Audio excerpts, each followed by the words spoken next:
Find us on Facebook, email us at head2headpinball@gmail.com, or go to our website at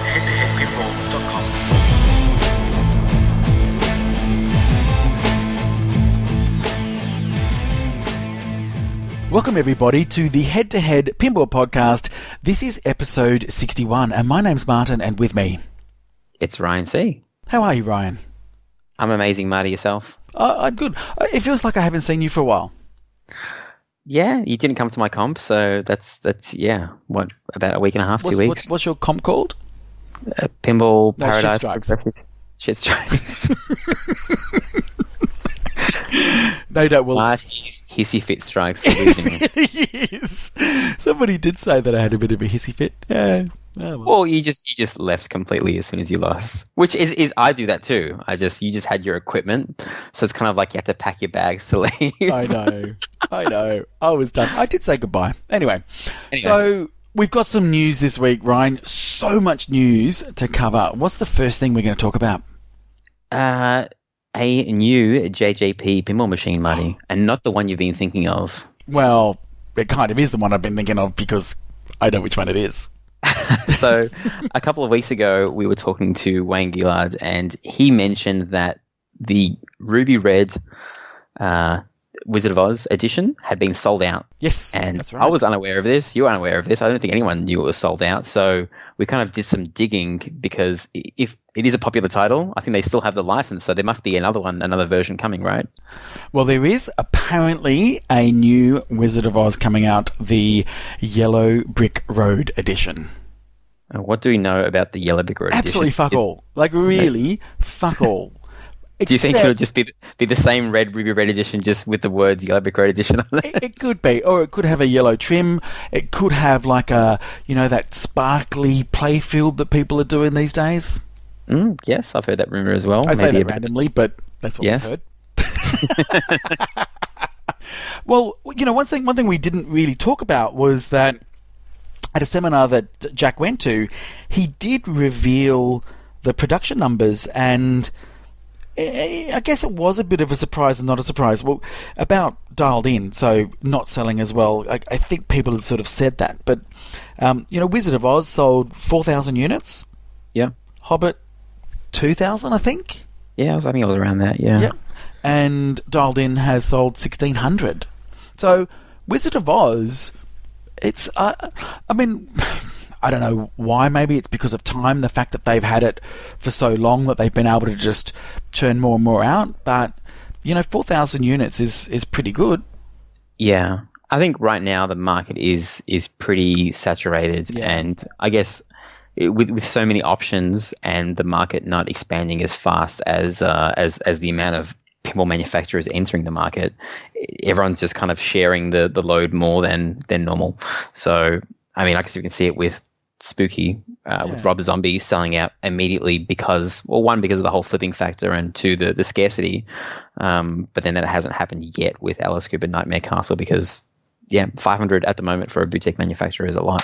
Yeah, exactly. And look, when I did the factory tour of Jersey Jack, I saw that they've got the main production and then they've got the small production run. So they have the ability to have a full run of Pirates of the Caribbean going out whilst doing these runs. And the parallel I guess I'll give, not that they would want me to say this, but this is effectively a Vault Edition.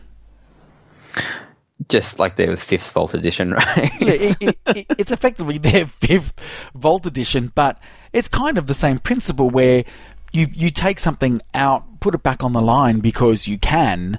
You've got all the parts there, maybe do a little bit of an enhancement, and out it goes. So, but it's the same principle that, I'd mentioned a few weeks ago when I caught the Keith Elwin seminar at Pinburg, where, people were talking about Vault Editions because obviously everybody's keen to get their favourite machine redone. And he sort of said it, and we kind of knew it. The Vault Edition sits there as an ability to keep production running when maybe there is a title that hasn't sold as well. So that kind of in a way would make sense if Dialed In really hasn't sold the units that it needs to. Pirates of the Caribbean is now on the assembly line.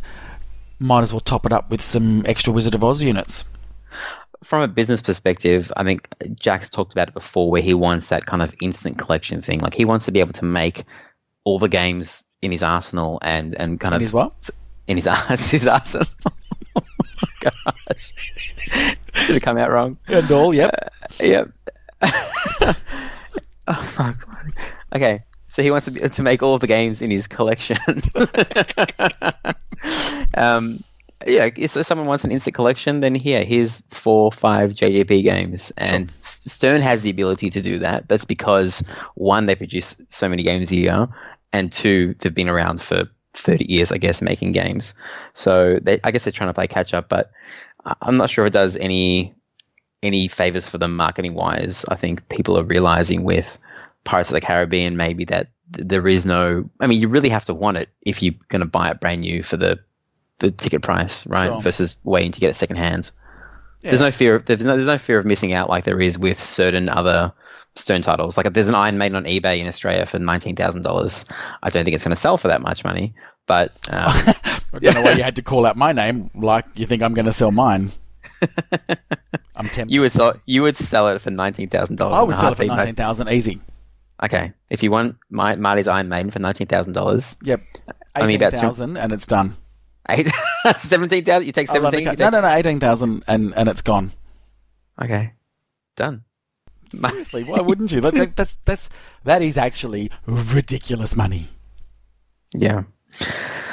So yeah, just to finish up on JGP, our good friend Steve, who made the Red Smoke Witch mod, yes, he's posted a video today of the Monkey mod, and yeah, it looks pretty damn good. He's still teasing everyone. He still hasn't finalized it and doesn't have it available to public. But Marty, what, Ryan? Do you know someone that's got one? And part 2 of my question is, do you know somebody who should have one by now? You've been busy, Marty. Yep, it's been installed in my pinball machine. It's been installed in my pinball machine for the last 2 weeks, and I can tell you it is 100% amazing. Wasn't allowed to kind of show any photos or anything. I don't even know if we're meant to be talking about it, but bad luck. We're talking good. about it. It's freaking awesome. I mean, I'm not shilling anything because I ordered 10 of them for everyone in Australia. Like I did a group order because I wanted to be part of that, and that'll still happen when that's ready to go. So and how was exciting it to times? How was it to install it? Yeah, because that area at the back's a bit fiddly, isn't it? I mean, he gave me his instructions, and that's why he gave it to me to kind of like when you're so deep inside a product, like Scott from Pinstadium, which we'll talk about in a second, that like his day revolves around making Pinstadium lights that he forgets how to explain it to someone who's never seen it before. Yeah. Right. So Steve's been making this monkey mod for so long that he forgot to add as part of the instructions like a couple of little steps because his Wizard of Oz has been in parts for that long to kind of make it happen. So I gave him a few pointers on that to kind of add to the installation thing, but it didn't take long at all. And I made a couple of suggestions. That's what he's worked on and already fixed. It would take me, I don't know, less than 10 minutes to install on yours now that I know how to do it. Oh, okay, awesome. But everything that is done for the first time, it took me probably half an hour or so. You did say that when you came over to do my ramp flaps on Hobbit that would take half an hour, and that took 2 hours. I've got a really shit memory, mate. I love it. We can time it. We can do it. We can do a head-to-head live video if you want. And we'll film it. Really riveting. Yeah, it can be the official installation video. Yeah. Okay. Let's do it. Okay. Yeah. Better not stuff it up. Obviously, I won't touch the machine. It's Ryan that's coming up. You're the cameraman. Yeah. Okay. Cool. Thank you. I'll take that. Some other news. Well, a little bit of news, but Deadpool code. Some more codes come out. A bit of bug fixes. Bit of spit and polish, Ryan. Yeah, spit and polish. What we said last week. There was a bug. It's been fixed. The end. That's pretty much it. But that's it. For those people that have got Deadpool, update your machine. There's going to be a code update soon, Marty. I've heard through the grapevine that they're going to change the menu system to be equivalent to the Pin 2000 menu system. Like they're going to catch up to what they were, with like the whole being like 19 years behind. Yeah. Pin 2000. It's going to happen. They've got a big screen. Use it, guys. No, it's not happening. It's never going to happen. No, It's so low you in progress. I don't know. It doesn't really need it. I mean, it is nice. No, of course it doesn't. It doesn't. Yeah. So, well, okay. So, speaking of Scott from Pinstadium, so this week, Pinstadium had their big reveal of Orion's belt. So, what do you know about Orion's belt, Ryan? It wasn't the wearable belt, which made me very disappointing. You're very disappointed. Very disappointed. Missed market opportunity. I know. So look, I was waiting to hear about it. I woke up, I think it was Wednesday morning. First thing I did, I went to This Week in Pinball, had a look at it, had a look at the reveal video, and then decided that we needed to speak to Scott. Because you had no idea what the fuck it was, like me. Yep. It was a cool video. It just okay. doesn't. I told him, you'll see. Spoiler alert, I did mention to him in this interview that I got to the end of the video and went, I don't know what that is. I get that it's a flasher system, but, like a lot of people, I wanted to sort of see it exactly where it was. So here we go. Here's the interview with Scott from Pinstadium. All right, all the way from Cincinnati, it's Scott from Pinstadium. How are you, mate? Hey, I'm doing really good. Yeah, thanks for having me on the show. I appreciate it. It's my pleasure. Look, I've been called a shill of Pinstadium, and I wear that badge quite proudly. I've obviously got a few sets, and I guess we wanted to get you to come on because you have announced Orion's belt during the week, and I do want to talk about that obviously in detail. But I think it's probably important for people to understand where it's all come from before they can understand what is effectively a complementary product to the Pinstadium. Yeah, absolutely. So, where did this all start? Why did you create Pinstadium lighting? Well, I started collecting back in 2000, so going on about 19 years ago. And at that time, I had just picked up a black hole pinball because that was one I used to play when I was younger. And then I went right into a Theater of Magic and then Circus Voltaire. Then within, I'd say, probably about a year, I decided I was going to just collect all the Bally William DMDs. I didn't know anybody that collected pinball. I just was in my own little world. And I ended up getting, up to about, I think, 37 of them. What? And it was just nonstop, like every week, picking them up, and they were cheap back then, but I had no idea what kind of deals I was getting. But so I just got really obsessive about it, more so as a collector than a player at that time. Things have changed dramatically since then, but so I got up to all these pins, and I was just wanting to have the whole collection. It was almost like the baseball card sets, but just on a little bit of a grander scale. You want to get all those. More expensive, sure. Yeah, but they were affordable. They were coming in off container loads from you guys and Europe and all that. Like back if you're then, talking the glory days, early 2000s, you're right in the sweet spot of demand being pretty much down, so price was down. Yes, and I didn't know that, of course, but now looking back, I'm like, gosh, that was the day. Like you always see posts, everybody talking about that, the good old days, and it's so fun to reminisce about how much you paid for them. But anyways, it was like a collective thing for me because it was just so much fun and I enjoyed it. And I gradually started working on them, of course, when you get to that amount. I think I had all but like 3 of them. It was like a Indy 500, which I was sort of on the fence about. I just wasn't sure about. And then there's 2 others, whatever the other DMDs were back then. It was Pinbot, right? Yeah, Pinbot was one of them. So I collected and got those after about a year or so and just enjoyed them, played them with my kids. Kids, of course, got burned out on them after about 6 months or so. And, I thought, we'll do it for the kids. But really, it was just something I enjoyed myself. And then later on in the years, around 2009, 2010, when the U.S. economy crashed, I, like everybody else, started selling the pinballs to just go ahead and reinvest into another business. So I ended up selling all of them. And Really? Then, I just sold them all. And, it's just, it was not an attachment at the time. Other things are more important.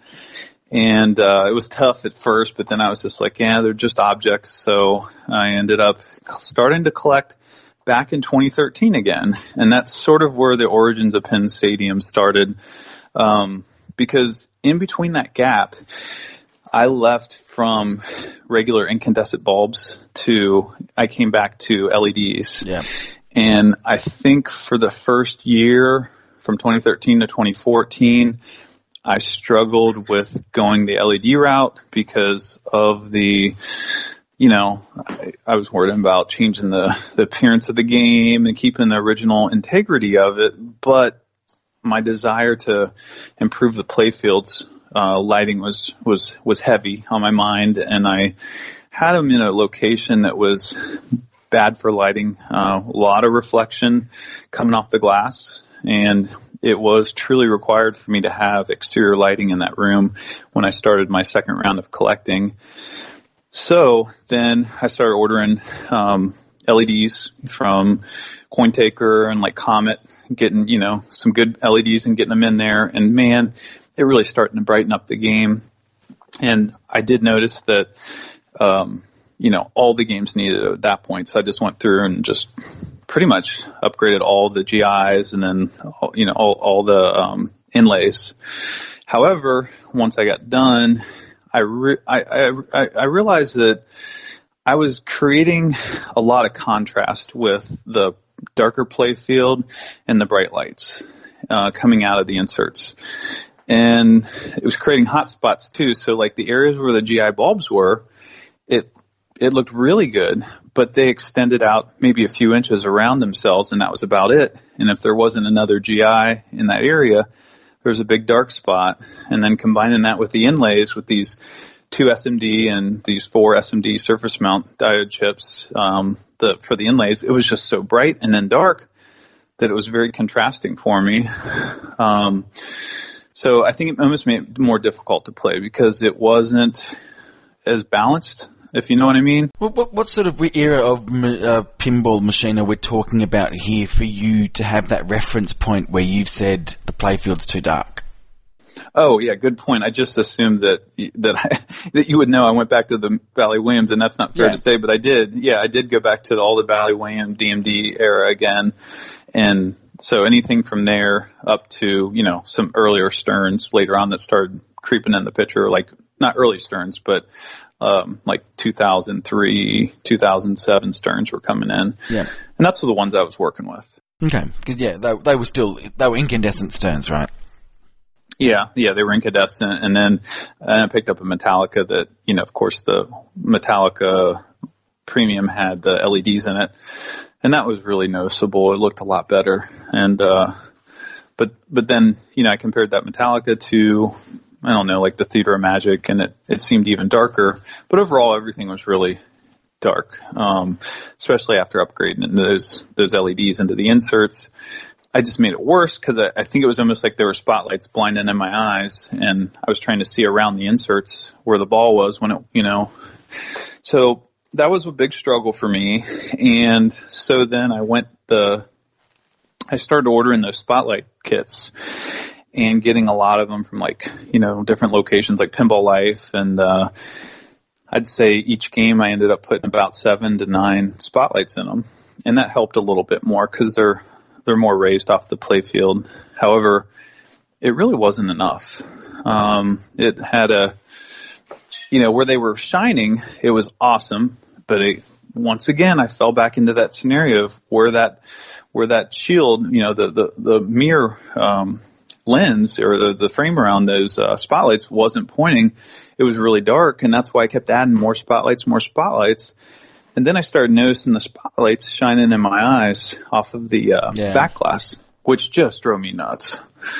So, that was sort of the progression. And I think I was happy with that for a while, because I didn't really know anything other than everything was just brighter. But then the reflections in my eyes and some of those dark spots and the hot spots I was seeing in the playfield started to grow on me. So then I started messing around with the early versions of the Pinstadiums, which were very archaic, very put together home purchased or home bought off internet, LEDs and wires and mess of wires, like a spaghetti of wires and solder. And I just had ideas, but I couldn't really formulate where was a good placement for it or how to do it.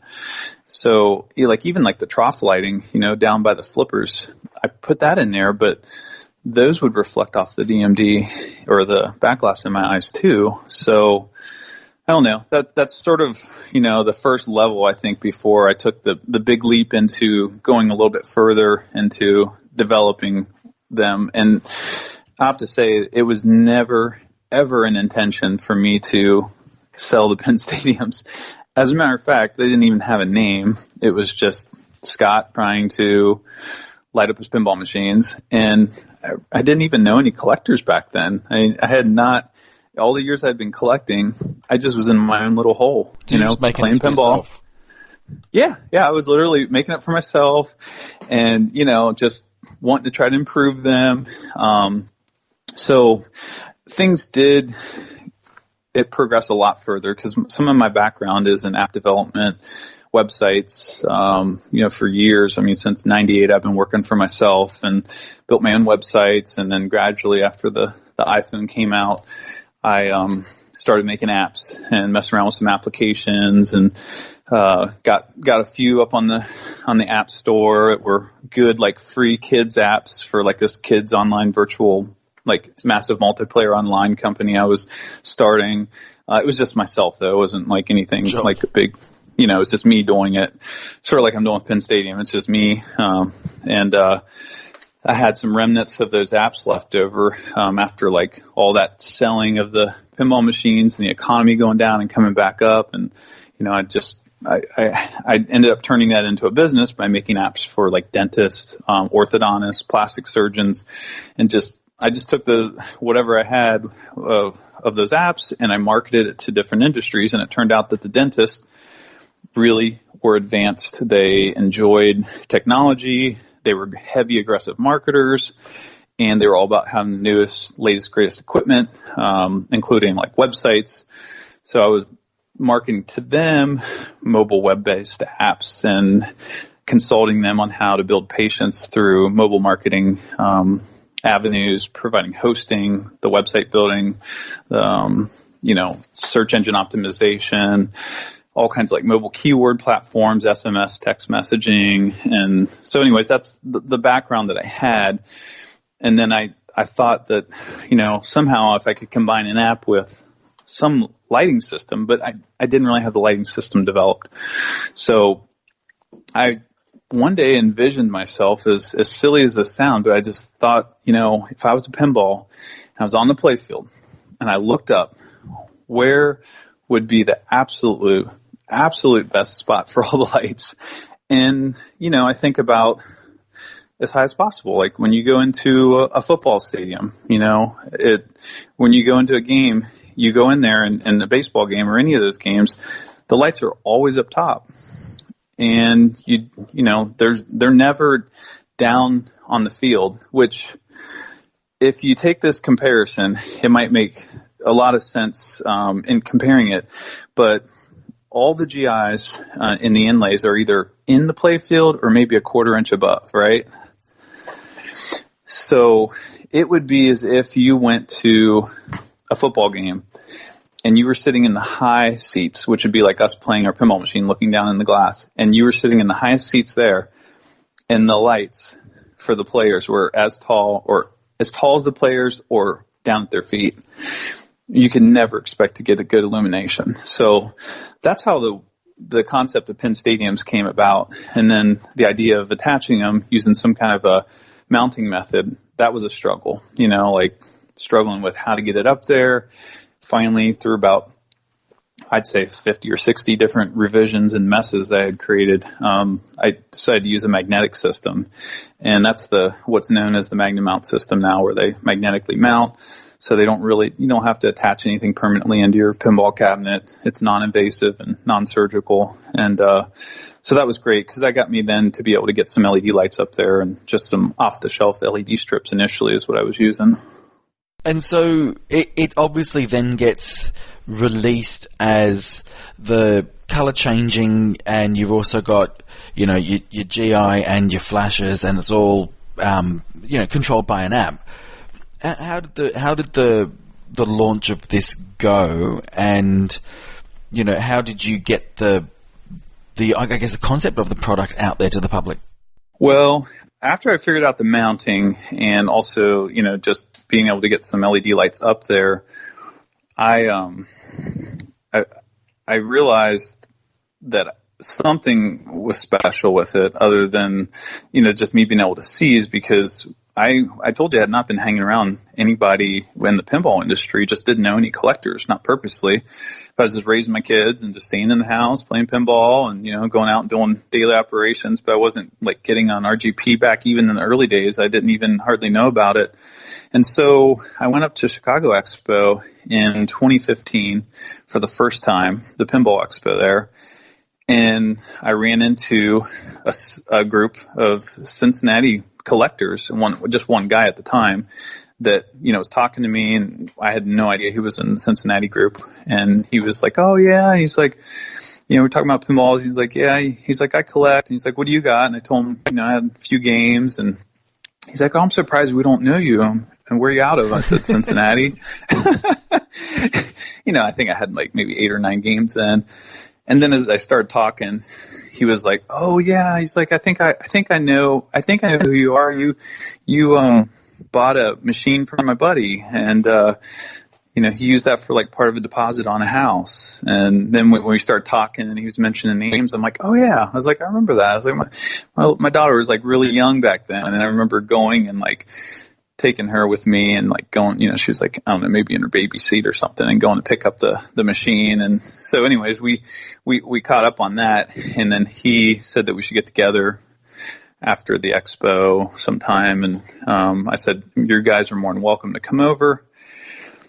So I guess, I don't know, 2-3 months later, in the meantime, I had been working on that, project. You know, I started really working on it heavily, and, it had come a decent way, and he had contacted me, came over a few times. We picked up a few pinballs, and nobody had seen anything yet. I, you know, wasn't presenting it or even thinking about it. It was just in one of my machines in the corner. And then they finally came over. The whole group of Cincinnati collectors came over, and Trent Augustine, who is, as you know, he is probably, I think he's ranked number 7 right now, or he's always in the top 10 of Tilt Amusements, was in that Cincinnati group that came over. And he just was like, you know, adamant, like, you got something here. I'm like, "What do you mean?" He's like, "I mean, these games, they're really well lit. You know, what are you doing?" And I explained to him what I was messing around with, and he said to me, "I think you need to go to the Ohio Pinball Show here in a couple months with me and just put them on." Well, let's see, it was probably several months later, so it was into the next year. It was Aerosmith was coming out. This was at Papa. And there was one up at Papa, a very early version of it. Yeah. Yeah, very early version, like had issues with the light staying and mounting and all that. And but a few months prior was the Pinball Expo in Ohio. Not Pinball Expo, but I should say the Ohio Pinball Show. And that's where I first just presented Pinstadiums. And Trent's like, "Hey, just bring them up. Come up with me. We'll put them in. We'll put them in the Aerosmith LE." And I'm looking at him like, you know, like where they were in that stage of development. I'm like, "You want this in there, you know, like in the only LE?" Like, it was the first Aerosmith LE that was out, so it was the first one in the wild. And I'm like, "Okay, what the heck," you know. So I won't go up there with my soldering gun and stand by the machine and just sit there and watch and hope everything stays together. That's what it felt like, you know. So I just went up there and put out some business cards. I had come up with that name Pinstadium, and I just said I was going to do a pre-order of 100 of them, and that's sort of how it launched. And then the people started buying them. They saw them in that machine, and then I had them in I had them also in a Rob Zombie, which was notoriously dark at the time. Not at the time, it's just a dark game. Yeah, it was one of the ones I took up there to demonstrate them. And then within a few weeks, they all sold out. And, I posted up on Pinside, hadn't been on Pinside very long at all, and got a lot of questions. It was new, just like Orion's belt. It's hard to understand, and it's something new, so you've got to educate people on it. And so anyways, that was the first stage of it. But then you mentioned like Papa. They were up at Papa, and Papa was, still they weren't fully. Well, I just remember thinking that this is what happened. I remember seeing the Aerosmith there, and I played it, and we hadn't seen it in Australia because remember we get our machines months later, and so I knew people that had pre-orders down or they paid the deposit, whatever, and I'm sending them these pictures saying, "Oh my God, Aerosmith looks absolutely amazing." And it wasn't until later that they got their machines that I realised they weren't as illuminated as the one that I'd seen. I didn't even know that there was Pinstadiums on it, but I actually looked back at the photo that I'd sent and saw that it had the Pinstadium like card or something in the corner of the back box, right? Yeah, he had put that up there. I wasn't even at the show. Okay, yeah. Interesting. Wow. So that was it, but I kind of had just noticed. I just thought it was okay. Oh my God, it's the next generation of Stern, but no, it was the add-on that made that. And I don't know at the time whether it was GI controlled or was it just on. Yeah, no, those weren't yet. They were just on all the time. Yeah, that's what I thought. Yeah. Yep. Yeah, things progressed later. You're right. But you go back with history more on Pinstadium than we even knew until this conversation. That's pretty cool. Well, there you go. Because I remember somebody like texting me or emailing me, and I had just set up an email address, a few months prior because I was like, okay, I'll get pinstadium.com. That sounds good. And somebody emailed and they're like, I love your lights. They're like, but it looks like they're drooping a little bit. Right. And I'm like, oh yeah, I'm messing around with the mounting system because it was very early stage of trying to figure that out, like buying off the shelf, like magnet tape and stuff. It was, nothing custom like I'm doing now. Right. Oh, it was sort of funny, but at the time I'm like, oh man, I wish I was down there. I just was like, because you know how I am. Like I told you, I stay up late and I think about things, and I'm like, if something's not right, it doesn't get off my mind, and I'm miles away. Right. I know that you are. Well, let's call it as it is. Let's say you're a little bit obsessive. Okay, sure. Yeah. Right. That's probably very accurate. And I think that's fine. Because I guess probably from when you've then sort of released it, and now you've gone on Pinside, and I sort of want to tackle this a little bit because I think the way that you've then been marketing the Pinstadium lighting system, I think it's probably been a bit polarizing in that I don't think the pinball community, the pinball community, people on forums, people that talk about pinball, they're really close to the manufacturers. They form these sort of almost relationships with these machines. So for you to then come in and be somebody that has, let's say a marketing plan that is pretty standard for most companies, that was a little bit jarring for a lot of people, and probably continues to be, because they don't expect somebody that is so, I don't know, visible with their marketing strategy, I guess. Mm-hmm. Yep. Yeah, I know what you mean. And I think it was just, because since I've been working for myself for 20 years, all I know is to self-promote whatever I'm doing. And because I don't have a team, I don't have, like people to do those things for me. So I don't even think about it. And I actually enjoy it. And that's the thing that did before I told you, help, dentists and help them to market their patients. And because if I don't market something or tell people about and educate them, which is what marketing is, it's education, then you fail. It doesn't continue. And I felt like this was a product after other pinball collectors saw it and were asking for me to make them for them before I even tried to go to the show, that I thought this is deserving of it. But yeah, it did progress. You're right, into like a decent marketing campaign, for sure. Were you aware, or have you been aware that it has been quite polarizing, and that people sort of do accept it, and people just go, you know what, it's too much? I remember that the first part the time when I posted, I guess it was the beginning of last year when I posted up the Pinstadium idea. Well, immediately it got shot down, of course, like people just, because, nobody understood it. And, there's positive people, there's people aren't as positive. But then once it started picking up steam and all the kits sold out, I started educating them, which was really my marketing, was going through that Pinside thread. Then to get people to understand the product, what I did is I posted up as many pictures as I could on that thread.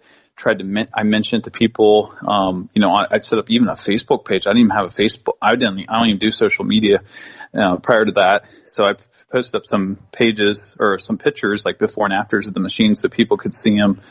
And then I got feedback probably a month or two later after I'd started doing it that it might have been a little bit too much, is what people were saying. And I didn't even realize it because it wasn't my intention to try to do too much of anything. It was just a matter of, hey, look, guys, look what this is. Look what this can do. I wish you could see what I'm seeing. This is why I think it would be a huge benefit to the pinball industry. And I just got excited about it. Yeah. And then I remember I got a call from I don't know, it was Zach, because I had started sponsoring them with their show early because they were just starting off too. And he's like, hey, I saw that post. He's like, I love seeing the pictures. He's like, I think it's great. He's like, I think it's really awesome. He's like, but is like there's a lot of pictures going up and we love to see them, but some people may not love to see those. And they have every ability to block them or not to, view them or drain a thread, but they still continue to look at them, and he's like, so let's just let Pinstadium speak for itself, because the product had not launched, had not shipped then, Martin. It had not shipped, but the pre-orders had sold out. So I was trying to get people to see what they had pre-ordered, right? And to see, what people who might order down the road would be able to see it. And so I just backed off. Just was like, I didn't even realize it was overload because that was never my intent. So I was just like, okay, I'll stay on my thread. But also don't forget, right? The pinball community for so long have been talking about how there is a lack of marketing of pinball. When they're talking about the manufacturers, and that's because, a machine comes out, let's say every 4 months, so there's only really a marketing initiative every 4 months, and maybe it starts 2 days before the machine's released, I don't know, something like that, to then go from what we then have as let's call it a marketing cadence, right? The pace in which it takes and the intervals in which it comes out, to then messaging coming out, daily and weekly. You can sort of see why people are going, hey, hold on a second, that's a bit too much, because I'm expecting my message to come out every 4 months, and I'm now getting it every day. Yep, exactly. And I was installing kits on my machines every day or coming up with a new advancement. And like when those kits pre-orders had been purchased, there wasn't any kind of GI integration. It was literally just lights mounted on the side of the pinball machine. And thank God for the community, of people on Pinside putting up suggestions of like, it'd be neat if you could do this and do that. So instead of me posting up pictures of, the great difference in the lighting advantages of the playfield, the before and afters, which were very dramatic, I just focused on development. I went back, focused on development, ended up adding the GI module, putting that in there, and then adding the flashers, that UV glow. And I also realized during that testing period that I needed to completely redesign the Pinstadiums because they were really homebrew. It was completely homebrew, and when I saw how much excitement people had for the games and knowing the pinball collectors out there, these guys expect quality. I went back and redid everything. I even re-engineered, redesigned the LEDs, PCB boards, had those manufactured to different specs because the ones you get, you buy them, if you really look at them and you take them and you test them and you feel them in your hands, those things, most of them are very inexpensive, and you wonder sometimes how they even work. I had problems with bulbs burning out, low quality lighting, not very bright. So I even re-engineered the LEDs. And then the GI module, I took and designed a PCB board, printed circuit board from scratch, and made it all with solid state technology. The same thing that, we're familiar with in, like a Bally Williams machine, all that stuff. They don't have relays in those machines. And maybe to help educate some people that don't know the difference, solid state and relay and like a relay, those are two different things. A relay, for example, has moving mechanisms inside the electronic component. So we're talking about the electronic components on the board. Like when you open the back of your, a Congo or any of these games, you got the chips, what I'm talking about, on the board. Yeah. Those are all solid state. But with relays, which is the way I had it, it's a moving mechanism inside that actually goes back and forth. And when you give it a current and it gets power, it actually turns it and it makes it move, and it goes to the other side and makes a connection and conducts. Well, those work, but the issue with it is it's a moving part. And if it's moving like that, then it's going to have a very short life. And that's why Bally Williams, went with solid state technology. I mean, we don't realize it, but the solid state chip is a remarkable improvement. And a lot of home-based kits or people that are do-it-yourselfers, like I had started, I was like, I'll just get a relay. It's affordable. It's cheap. I can do this.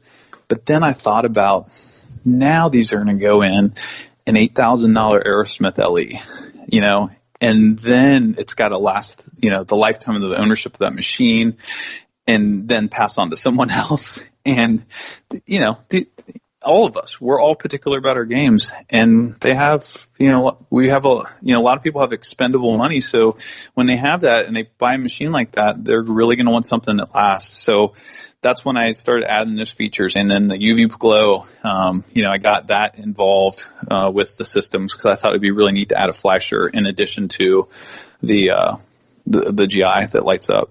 So that's a little bit of a progression there of where we were with that. As far as the marketing part of it, I had stopped doing that and went into development. And then the product started shipping, and that's when it got really polarizing, because the customers were so excited. They were more excited, I think, than I was. And they were posting up pictures left and right. I couldn't stop it. You created a beast. So round two, and these people were like, "Oh, is he paying you to do this? Is he, and it's like, no, I just paid him, I bought the product and I paid him the money for his Pinstadiums. He shipped them to me and I love them." And that's when everything hit the fan, and in a good way behind the scenes, but it seemed like it was bad. And with people saying it was everywhere. Like it actually was. And you couldn't get away from it. And this was me. I was a pre-Pinstadium customer at the time. And I got to admit, even at the time, I was like, oh, for fuck's sake, come on. I just want to find something else about another machine. And Pinstadium was freaking everywhere. And I'm being really honest. I mean, we've got a good news story at the end of this story. But before I'd actually bought the Pinstadiums, I was getting shitty like everybody else, because I was just like, who is this person and why are all these people being such rabid fanboys? But that's kind of what it was. Yeah, totally. Yep. And also because I think you hadn't been this 20, 30-year pinball veteran. You were this new person, a bit of an upstart that's come in and gone, this is what it's like. Someone's like, I have invented something that you should have done the last 20 years. Mm-hmm. That's. I'm not saying you said that, but you couldn't help but say that. Right, like through the marketing and posting the pictures, it sort of basically was saying to people that, hey, this is a new product, and maybe people looked at it that way. Like, like they might have seen it that way. You're right, and I never would say anything like that, or even felt that way. I was just excited. I'm like, I can see the darn playfield, and let's share it with everyone. No, well, and as you know, and that was exactly what happened to me when I first saw it, and I did really, I think, only see them after. I saw all the pictures, and I just thought, you know what, for my Star Trek, which is my beloved machine, I just wanted to brighten it up. And it was a bit of a gamble for me, because people had sort of said, oh, really, it's only things like your Bally Williams and your older machines that are really going to benefit from it. And I just remembered at the time thinking, no, I had that Aerosmith experience where it still made something that was fairly well illuminated into something that was freaking incredibly illuminated. And that's exactly what happened. And obviously we now know I'm a complete shill for the Pinstadium company and I'm proud of it. But, and also you do, and I know I mentioned this before, you do come and watch my stream. And so I do know, and I speak to you often about how you are constantly, and I mean constantly thinking about this product. And, you don't sleep. You are, it's like 4:00 in the morning, you are watching my stream. So I'm keen to know then, you've had this big hit on your hand, you've had all your fans, and then you've had your anti-fans. Talk us through why you felt you needed to enhance the product. And this is the path to Orion's belt, effectively. Okay.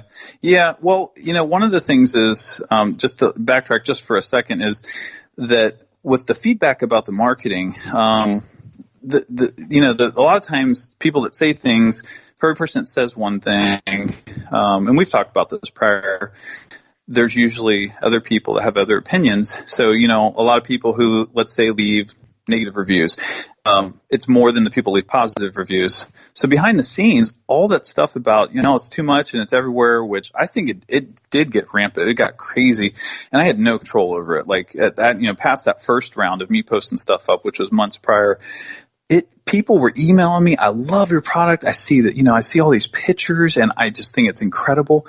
So for every one person that said something that they didn't like the marketing, there was like 100 people ordering them, so then it turns into like how you see this new product, Orion's belt, coming out. I mean, because really Pinstadium, when I started making it, I mentioned that it was just lights that were on the side, and they were not synced.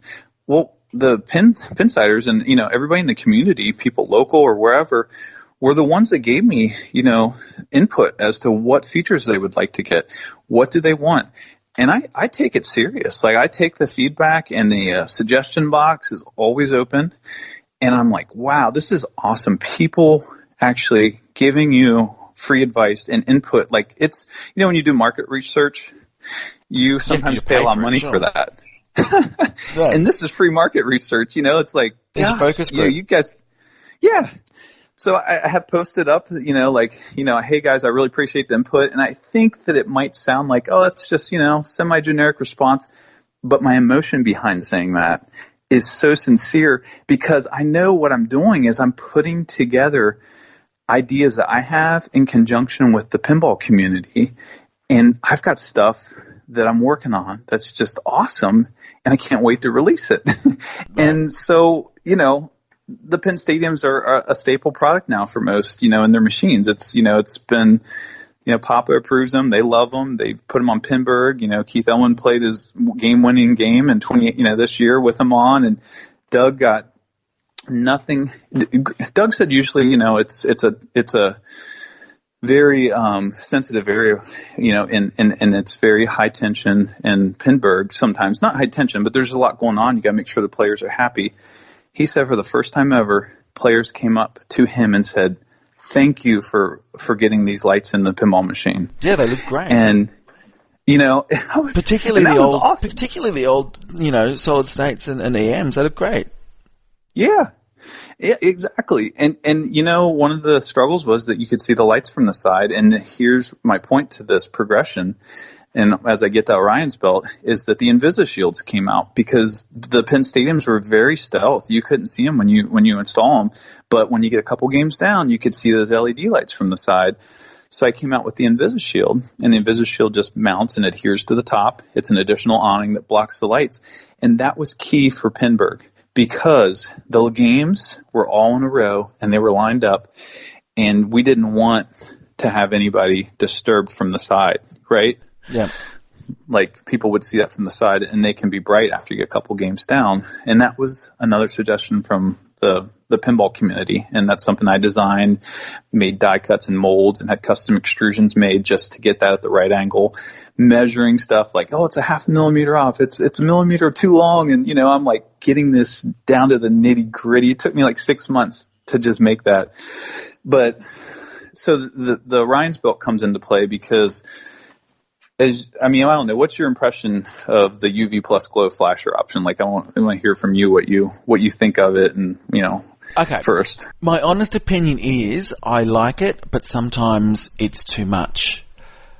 So I've really only got it on 2 machines at the moment, but and I did have it on Game of Thrones, but it depends on where you can attach it to. With Wizard of Oz, you can only attach it to the witch, so it doesn't really happen that often. On Star Trek, it happens too much. So I like it, but you really are reliant on the machine that you're plugging it into to determine the frequency of it. But yes. I certainly like the UV glow. The actual colors. Yes. Oh. But absolutely. My only other thing as well, it works. I will say it works much better on blue or red machines as opposed to sort of green or yellow machines, and that's just the nature of purple, right? Mm-hmm. Yeah, like that color spectrum you're saying on some of the machines. Like, correct. Have you seen it on Attack from Mars? No. Well, that's a very white and yellowish playfield, and it's UV reactive. So in that case, that one looks really good. But I think what you're talking about is probably like a Game of Thrones, maybe? Yeah, Game of Thrones, yeah. Yep, yeah. And one of the things to point out about the UV plus glow is it's in a nice spectrum to where, from feedback from my customers, everybody's got their opinion too, and your opinion, it's totally right because that's the way that you're seeing it, and I agree with you. But you can adjust. You can adjust them through the app, the UV Plus Glow, but you can connect it to different flashers. And whatever the machine's doing, the flashers are going to do. So if it flashes them and pulses them hard, then it's going to make them really bright. You can't adjust the brightness of it. So what I recommend is hooking up to different flashers because, for example, on Guardians of the Galaxy, you can hook it up to the orb. Or on the Aerosmith, you can hook it up to the toy box, and it's just a really nice glow that comes on. It's not real intense, and it fades in and off, and it comes in at a different frequency. So you could move it around. I think you moved yours to the Vengeance on Star Trek. Yeah. And I seem to like that location of it, personally, because you actually told me about it. I think Zach recommended that to you. I do as well, because not only is it's quite active, but when you get the super amps mode, it actually pulses purple, which is kind of very cool as well as a different effect. Yeah, I've seen you get pretty excited about that every time on the Twitch streams. Yeah, it's true. Yeah.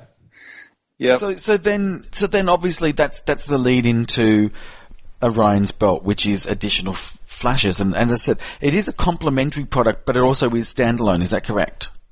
Yes, it is absolutely. So the UV Plus Glow has been extremely popular. I would say out of every 100 kits that I sell, 98 of them are UV Plus Glow.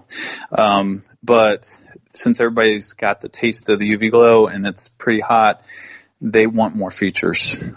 They want, like you said, the ability to control colors, control brightness, and to, have more flexibility, because now you're spoiled with the Pinstadium app, because you just go in there with the GI and you can adjust the GI colors. You can change it's got independent white lights. You can adjust the brightness of those.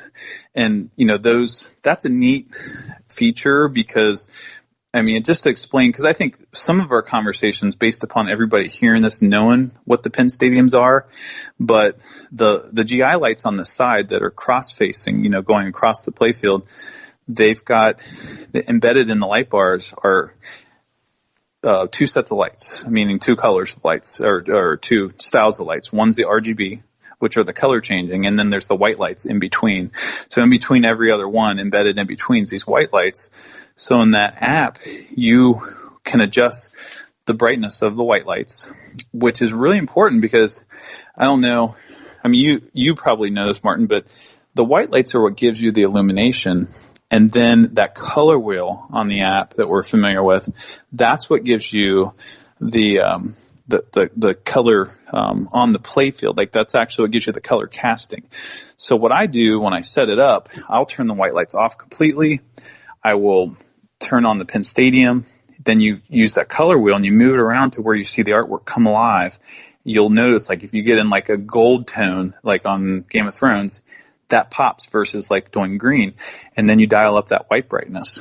So that flexibility of control is something that people wanted with the flasher option. So that the Orion's belt it's insane what it does, because it's really a complete flasher system for your pinball machine. It, as you mentioned, it does not have to work with the Pinstadiums. But I know when you released it as well, it was and I was in the same boat as well. Well, I was going, I get what you're saying. It's all about the flashes. I kind of got that, but I know you'll address this as well. But I was in the same camp of people that were going, but what does it look like? I physically can't tell what this is. Like, I know it's got this, and I watched the video, and I got to the video, and then went, okay, I get that it's flashes, but I don't get where the flashes are. And then you went on to Pinside and started explaining it. But really it looks very similar to the original Pinstadium strip that you've got, but it's thinner, and ideally you would want them underneath, but it's still magna mounted and it's still controlled by the Pinstadium app.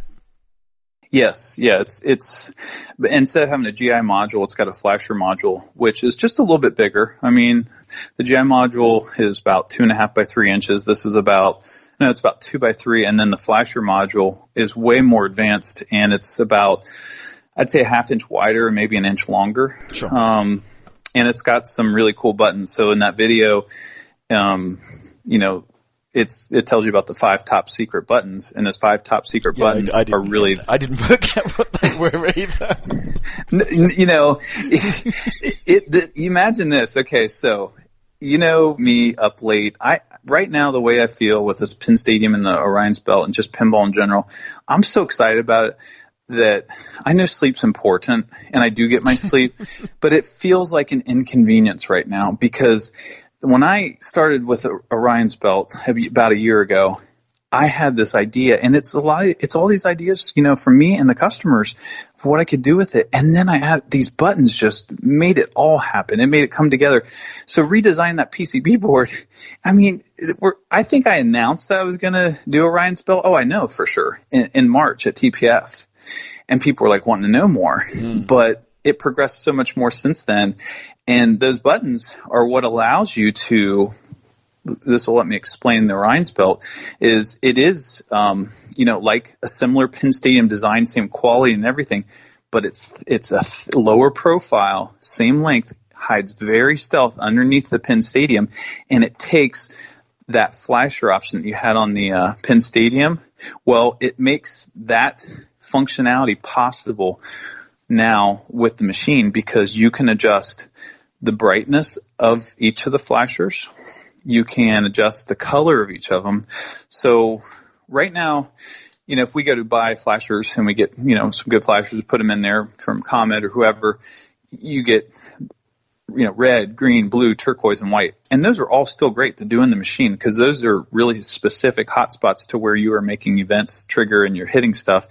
But the Orion's belt, you can have, let's say, red set for the sarcophagus on Iron Maiden. When the sarcophagus loads, well, these are side firing, and they're all up and down just below the Pinstadiums that you have. They're all up and down the play field. You can't see them. They've got the Invisishield built into them, so it's not even a separate piece. Do you have to attach those to existing flashes in the game, or can you now attach it to any event that's happening in the game? You can attach it to anything. I mean, as long as it's a 4 volt to 24 volt trigger, you can attach it to anything. I mean, it's just most people want to do the flashers with that. Okay, and my other question about that is it still flashing all those particular color LEDs along the strip, or can you actually assign which section of the strip it is, whether it's at the back or whether it's at the front? No, it's actually the whole section is assigned all at once, and it's not individual like addressable LEDs. Sure. But what you do is with those buttons, I probably really jumped ship on that. I should go back to it. Is there's 5 buttons. There's one button where you press the flasher module, and that lets you program. So you choose flasher number 1. Let's say you have it hooked up to the left spinner on Iron Maiden. You can dial in the color wheel, what color you want, and then the brightness level of that flasher. Then you hit the flasher number 1 button on that board. It stores it just like a radio station preset, would. It remembers that, literally that frequency, that light color. And then you go to the sarcophagus, let's say, where you have it hooked up to sarcophagus balls. It's just a wire, clips on the bottom, and then, that's how the Pinstadium gets or the Orion Spoke gets the connection, and then you dial. Okay, so going back just a little bit, so therefore it has a lot more wires that comes out of the flasher unit itself. Yeah, just 2 more sets of wires than the Pinstadiums. Okay. Because it's because you've got 4 pairs. 4 pairs, right, cool. Yep. Got it. Yep. Exactly. So Good. It's just like Pinstadium, just add 2 more. Clip, done. Goes on and off a machine. If you sell it, you can move it to another one. Right, okay. But and each one of those pairs is corresponding to one of those buttons. Yes, exactly. Cool. It'll trigger that button, and that button's what it allows you to get into the app to change it, and then you store it.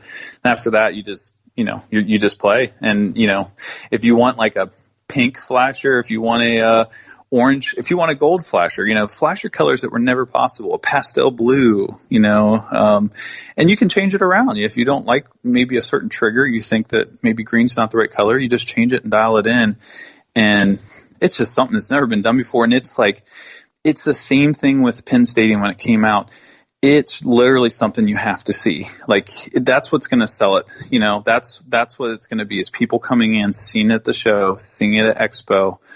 And the video, like you said, the video, there's no way in that video, even though it has all the information that I'm talking about, you can't absorb it because it's a new product. It takes me, even me now explaining it, over the our conversation, it's better just seen than talked about.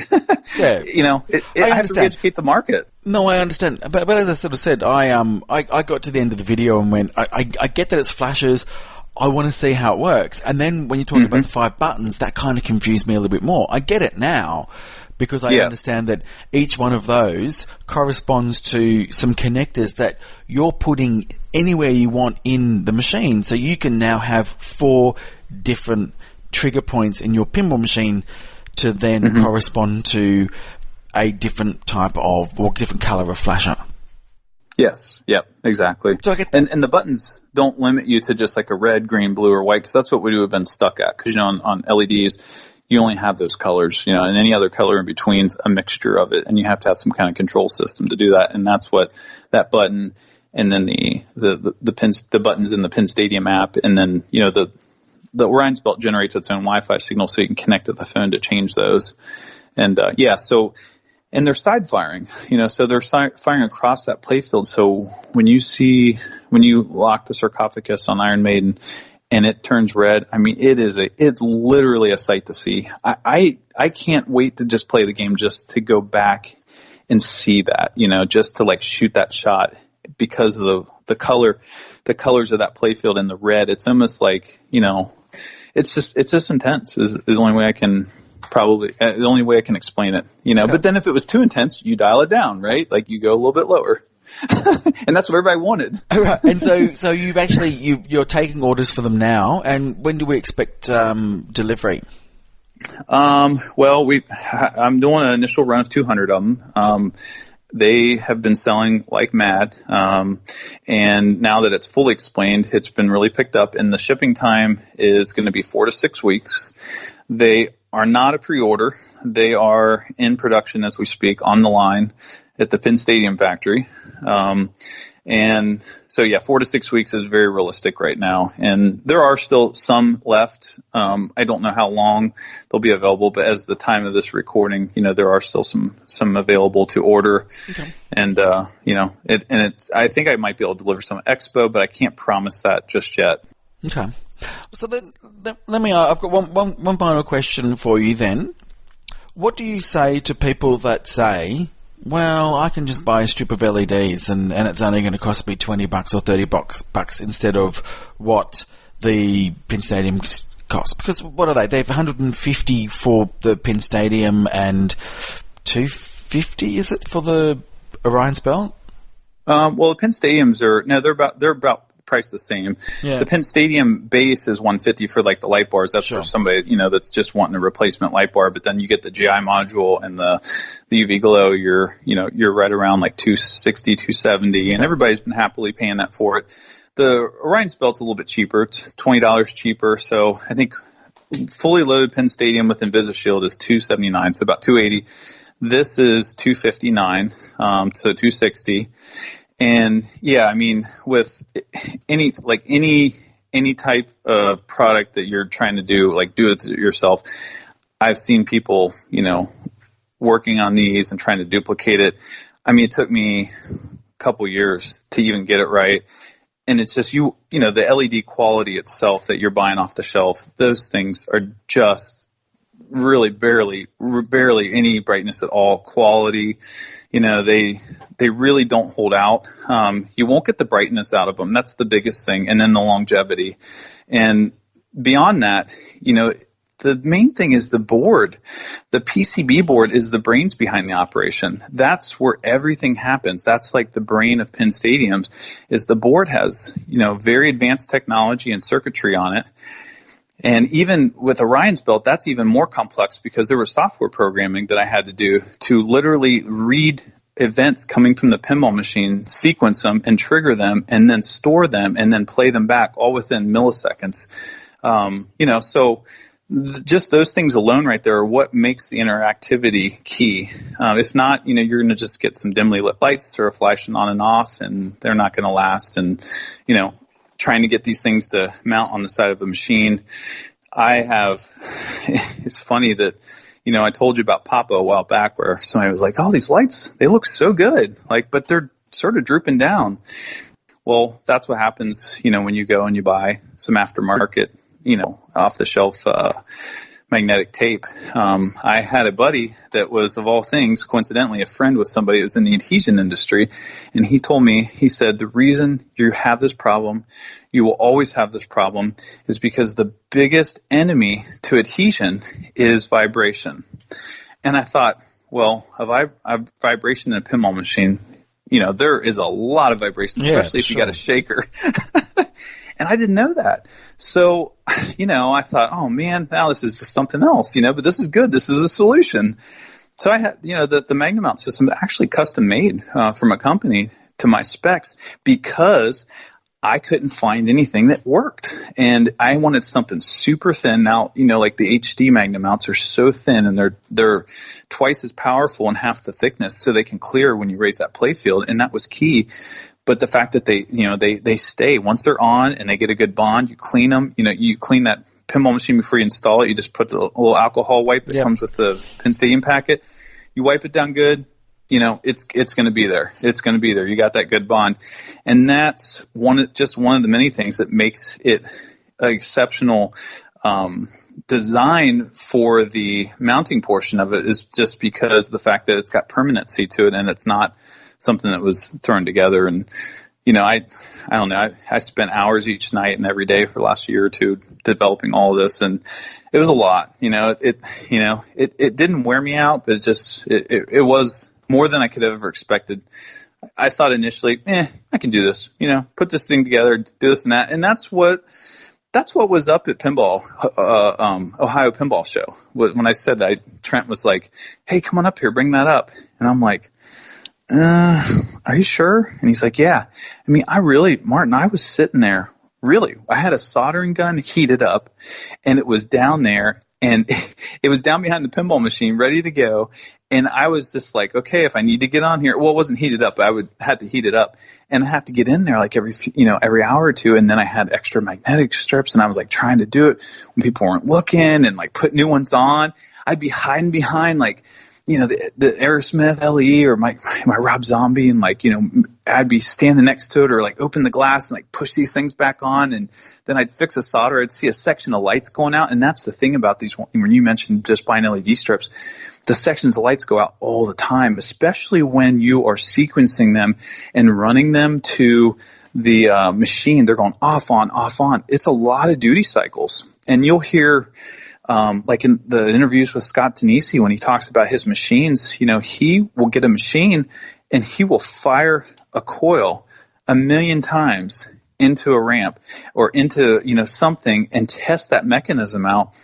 And after that period of time, you realize these things go through a lot. And I found that out because this first, year of me messing with it, these things were going out, sections were going out, solder joints were breaking, and the PCB boards that these LEDs were mounted to were so thin and the solders weren't good. It was a nightmare, So I guess that's a long-winded answer as to why. There's a lot of development, and I get it. There is, yeah. Yeah, cool. It really is. Well, thank you very much for coming on the show. Really do appreciate it. As you know, I am a Pinstadium fanboy. I have actually ordered a set of Orion belt as well. So I know. I know you know. And which will go on my Star Trek, which is my most beloved machine, and I think it'll look great on that. So really appreciate it. Thanks for the product, and thanks for coming on. Yeah, you're welcome. I really appreciate, Martin, everything that you and Ryan do, and I cannot wait to see your guys your shows in the morning when you stream, and it's an honor to be on here. Keep up everything that you're doing, because you're blasting through all the way into the U.S. and we love you guys. Thanks, mate. Really appreciate it. Okay, I'll talk with you later. All right, thanks, mate. Thanks, Scott. Thank you. Okay, goodbye. So there we go, Ryan. What did we learn there from that interview? I haven't listened to it. So I learned nothing. That's why I asked. Look, here's a couple of things that we learned. First of all, this is kind of I don't know whether people will appreciate this parallel, but I'm going to draw this parallel. It's like Scott, doing his TNA. He wasn't making this product to sell, to be out there and to be mass marketed. He was making something for himself. And so that's what Scott from Pinstadium was doing. He was just building these strips because he just wanted to have the machines that he had at home, of which he had a lot, to be better illuminated. And then, all of a sudden Trent Augenstein's over there going, hey man, you need to take these to a show. And then all of a sudden there's demand for a product. He's then got to completely redo the product to get it out to market. And then everybody's wanting it. He's then posting up some pictures. It then snowballs, and all of a sudden it's crazy, and he's got a business. So it wasn't one of these things that was carefully planned. He kind of just stumbled into this, and he's done well. Cool. So well done, Scott. Yep, well done, Scott. And as I said, yes, I have bought a set of them, and I'll tell you why, Ryan. Yes. For a couple of reasons. We sort of talked about this before we started recording, because you thought I was crazy. It'll go on my Star Trek, right? Mm-hmm. That should be enough for you to say, yep, okay, I get it. I just didn't understand before. I haven't listened to the interview yet. If it was, I thought it was an add-on to Pinstadium, or you can buy it as a full set. I didn't know that the $200 and whatever it costs is just for the additional flasher set. It's just for the additional. So, and again, the way I see it is my absolute favourite machine is Star Trek. I don't know whether I've ever mentioned that before. Yeah. So, for that money to, what I believe now, enhance that and make it even better, as a proportion of the value of that machine, I don't see that being a problem at all. But it's just flashes, right? You're hooking up flashes to certain colors, right? Yeah. So you have like four. Is it four of them? Four separate flashes. Yeah. So you're hooking it up to a certain flasher on the machine, and then you are then choosing what color you want that to flash. Okay. So like when you hit a warp ramp, I'm pretty sure a flasher will go off somewhere. Correct. Yeah. So you can now choose a color for that. choose a color for that. Okay. So then when it's gonna light up your whole room in that color. Like how bright is it? Like I don't know. Okay. But you can control the brightness. So, it could be as bright or as subtle as you wanted. It could be white. It could be a color. You sort of get to pick. And it does the same sort of thing where you've got the app where you've got the color wheel and you just choose whichever color you want and set it, and there you go. So, it was probably the one thing that I really thought about with my Pinstadium kit is that, I've got the UV glow, and it's just that one flash the whole time. And if you could... But flashes aren't on all the time, right? They're only on for a split second. So it's there to accentuate an event. Okay. Effectively. I mean, I can't knock it until I see it in person, because I said the same thing about Pinstadiums in general. I thought that was a bit of a dumb idea until I saw your set. And I'm like, okay, that looks pretty good. Yeah. So, I guess I'll have to see. Quote said something else, but it's true. So anyway, they'll be shipping in 4 to 6 weeks, and I look forward to streaming and setting them up and possibly shorting out my machine if I do it myself. Blinding yourself, yeah, just probably joining the Dwight Sullivan Club. So this must be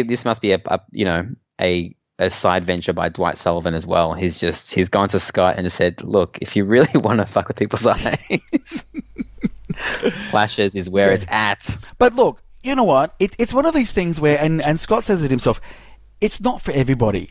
People are going to look at this and say, nah, I don't dig this at all. And that's fine. There's people that are.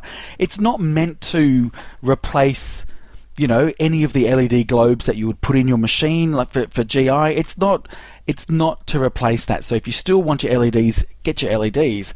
This is just another enhancement. And, as we've talked about this before, when we've seen other mods where there's toys, like, let's say Tron, where you've got the little interactive arcade machine, right? Yeah. That's a bit of money for that. Oh, yeah, that's a shitload of money. How much was that? It came with my machine, but I'm pretty sure like $400 Australian or something ridiculous like that. And it's this little shitty plastic thing that does fuck all, right? But people, has anyone ever complained about the price on that?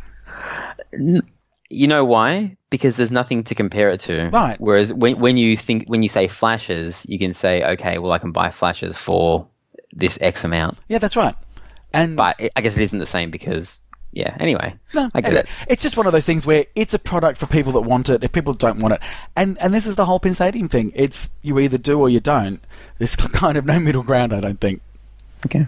Anyway, what else are we going to talk about? Pincadia, that place that kind of burnt down in Australia after I think a kitchen fire. They're back. They kind of did like a little underground unofficial reopening, so...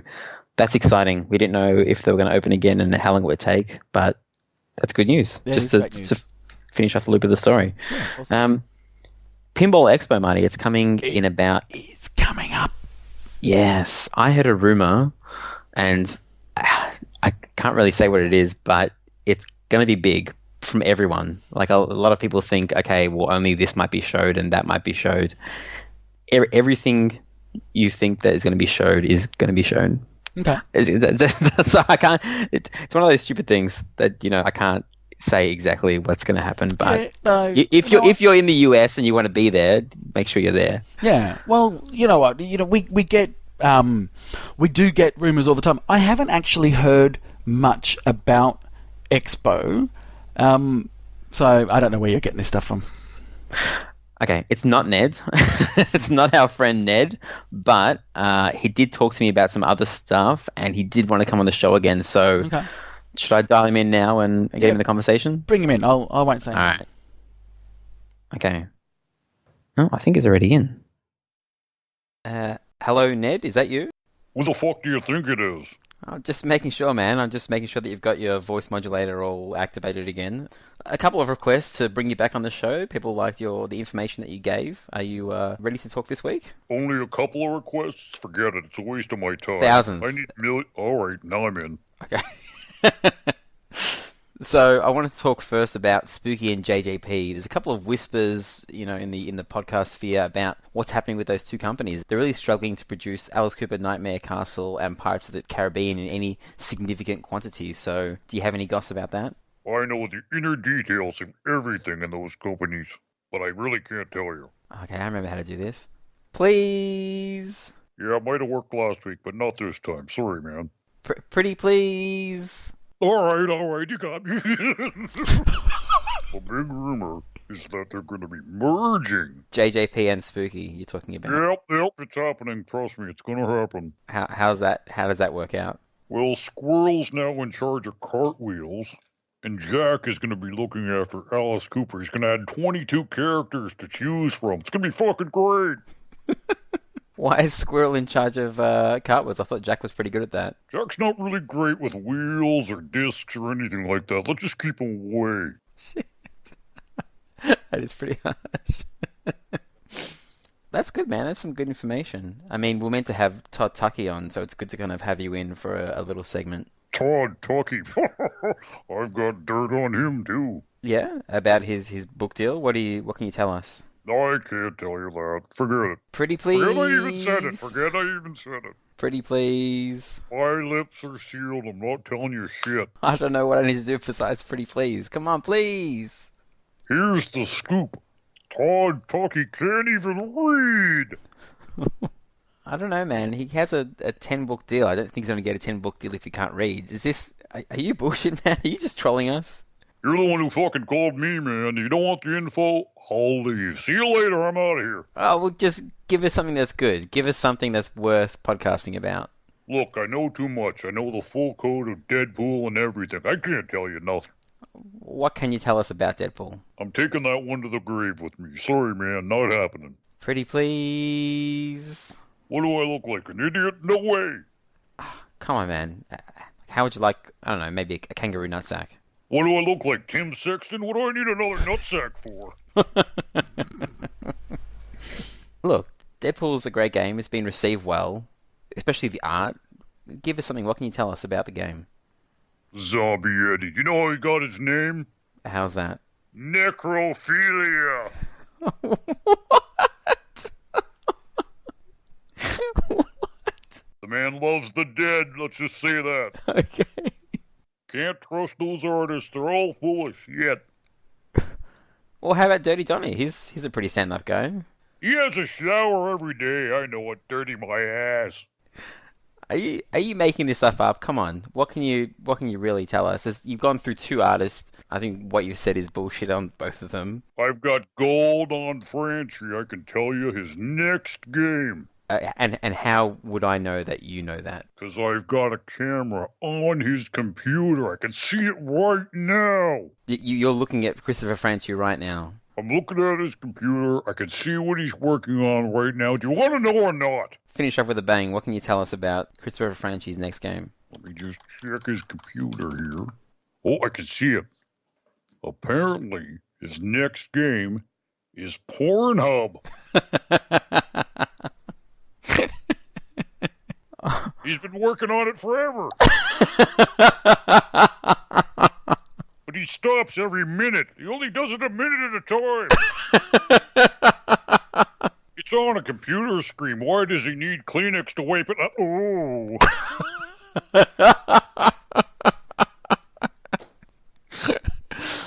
I've told you too much. I gotta get the fuck out of here. Beat it. See you, Ned. Funny. What else? Where do we go from there? Let's talk about another rumor that I've heard. Apparently, this week, Monster Bash Remake is going to be announced officially. Haven't we been going through this for the last 6 months, basically? Yep. It's going to be this week Pretty for much. sure. We're putting it out there. It's this week. Okay. If it's not, it'll be next week. That's on Marty. I'm no goss from me. Yeah, I can tell you there is absolutely more substance in what I've just said than anything Ned just said. So, I think that Pornhub thing might be a thing. Except for that was very likely. That was very. What else? Patreon, Marty. geez, a while ago now, we got an email from someone saying, I really enjoy listening to your podcast. I want to kind of donate something, and Marty, I'm going to buy you some gin. Ryan, what do you like? And I just kind of like, I don't really drink alcohol that much, and I don't really have like a go-to gift that people can buy me. So I suggested to you a while ago that we should maybe do a Patreon, because if people really want to donate and they want to show their appreciation in any way, then who are we to say no? No, exactly. And when you did mention it to me, what was my response? I think you said no. Let's not do it. It was.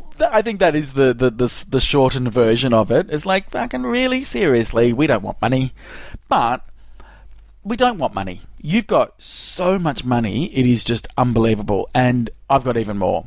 So, well, you trip over it. I swim in it, money. That's right. No, so I was won over by the Patreon idea when you said, well, we can then, it'll activate things. People will get something in return. And I went, okay, I'm in. Kickstarter. Kickstarter. Can do my own Kickstarter. You know me. I freaking love a good Kickstarter model. You know, Give us all your money and we will deliver nothing. So that's what we've done. We have set up a Patreon, patreon.com/head2head pinball. We will link it in the show notes. You can support for as little as $1 per month or $3 per month, all the way up to only $50 per month. Holy shit, Marty! $50. What do you get? $50 a month. Okay. Well, how these things work is it's all about perks and tiers. Okay, so and we've been really clever naming these tiers. Okay, so the first tier is called supporter, and that's if you give us $1 and you get our gratitude, and you can get your name called out on the show. Ryan made me type in there optional because there may be some people that don't want to have their name called out. Who doesn't? Sure. That's crazy. Okay. The next tier is competitor. You get that, plus every time you enter one of our competitions, your entry will count twice. I know, that's pretty amazing. So do they get automatically entered if it's just like a nothing contest? Nope. No? They still have to enter. Okay. When they enter, it counts twice. Okay. The next tier is collector, and that is $5 per month. You get all of that above, like all of it, just brimming with perks. Plus, you go into the annual prize draw of pinball goodies. Nice. The next one is contributor. $10 a month. I don't know who would do this. Crazy people would do this. So you get all the above, plus access to bonus content. So we are actually going to record bonus content, and you will be the only ones that get access to that. It'll be shit, but it'll be bonus content. Wait, sorry. Is this going to be stuff that we cut out of the podcast of like, that's shit, let's give it to the bonus people? Or is it going to be specifically done for the bonus people? It'll be a bit of both. It may be an interview that we do that's absolutely crap, and we just say, you know what, have this. You know, you gave us your $10. Here's a shit interview. Or, you know, we could finally release the unedited Mike from Home pin. No, episode. we cut out so much of that. I know. But also with that one, the contributor, you also go in the yearly draw to be a special guest on the show. Oh shit! Okay. So that's awesome.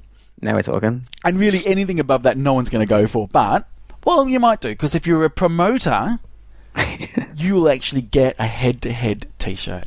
How much is that? What's the? That's $20 a month. Okay. Yeah, but you only get a T-shirt if you've been with us for 3 months. So you got to give $60, and then we'll give you a T-shirt. We are really just fucking fleecing you all. Then the next one is the celebrator, which is $30 a month, and you get everything above, plus you get a message from us for your birthday. A message? Like, what do you mean? Yeah, we'll send you, you know, maybe a bag of jizz. I don't know, what? Yeah, what?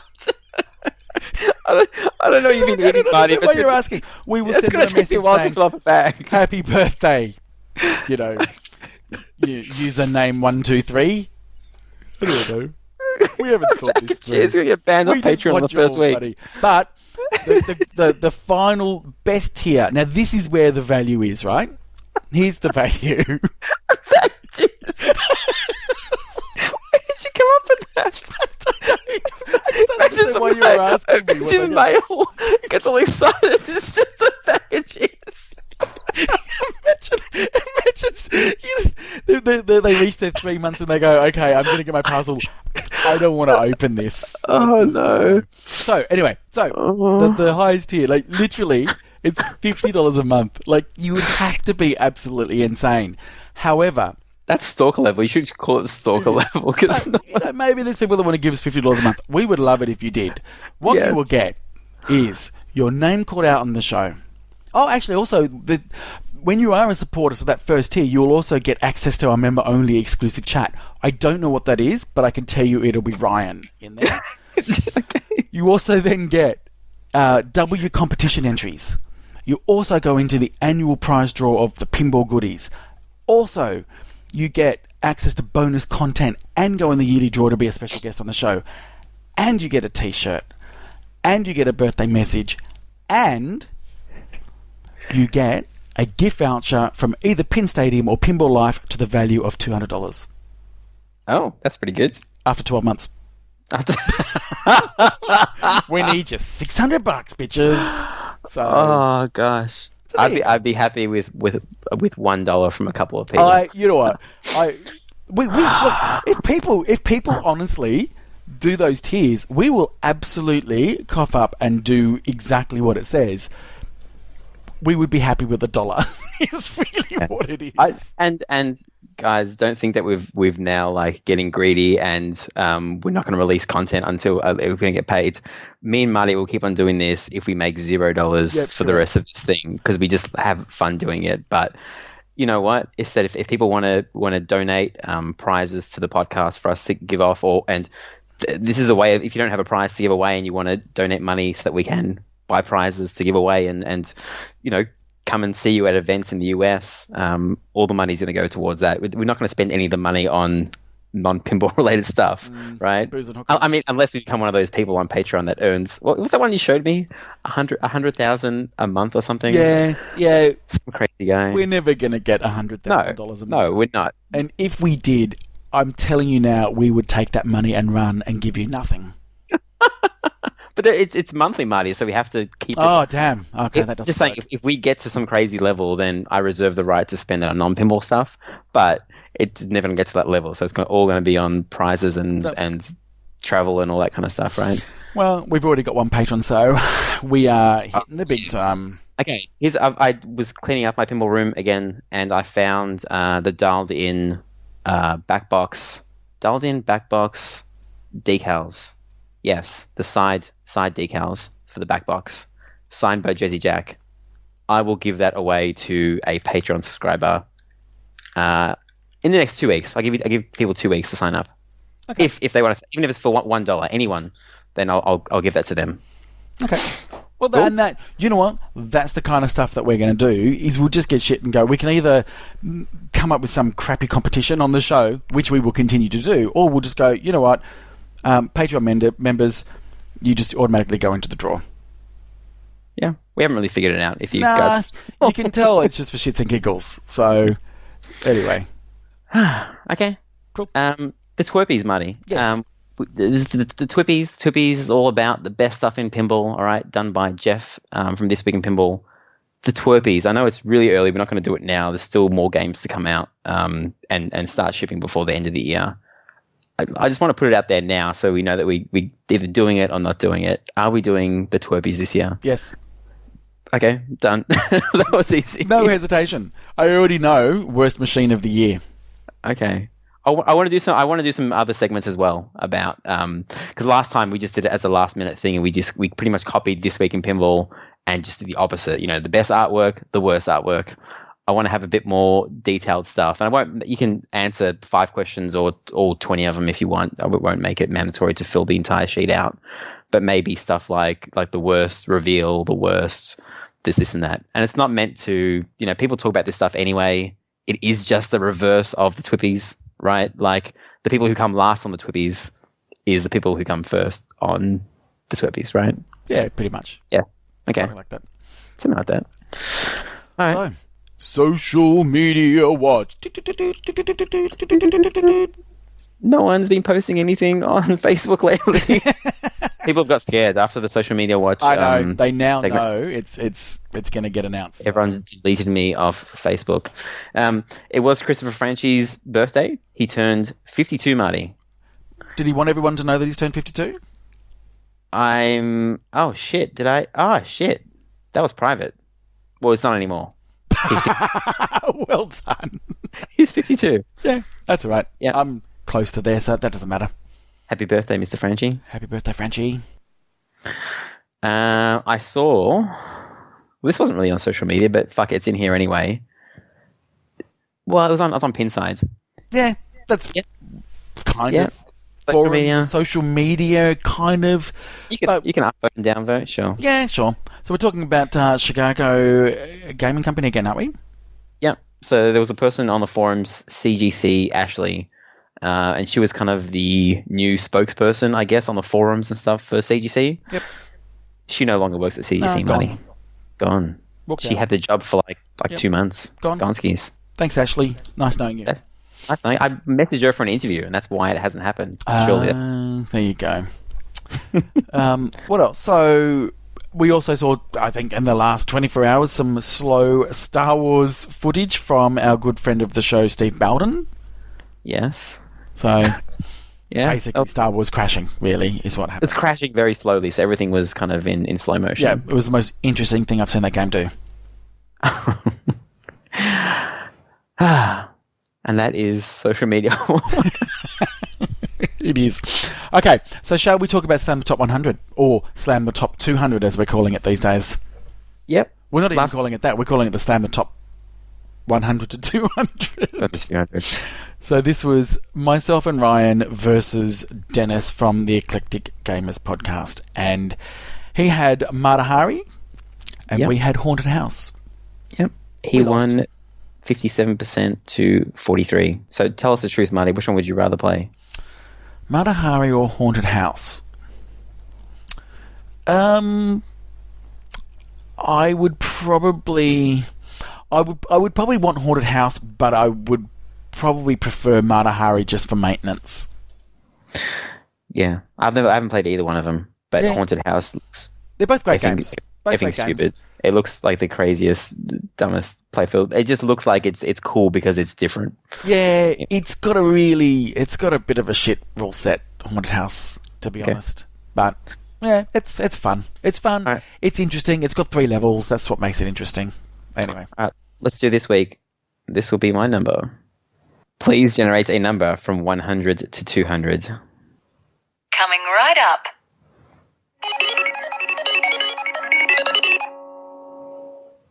$162. 162 is Starship Troopers. Awesome. Cool. That's for me, right? Yeah.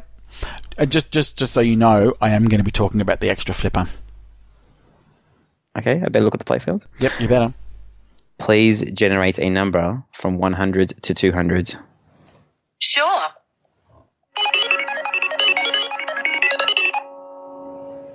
$136. Black Knight. Oh yeah. Oh yeah. Jamali.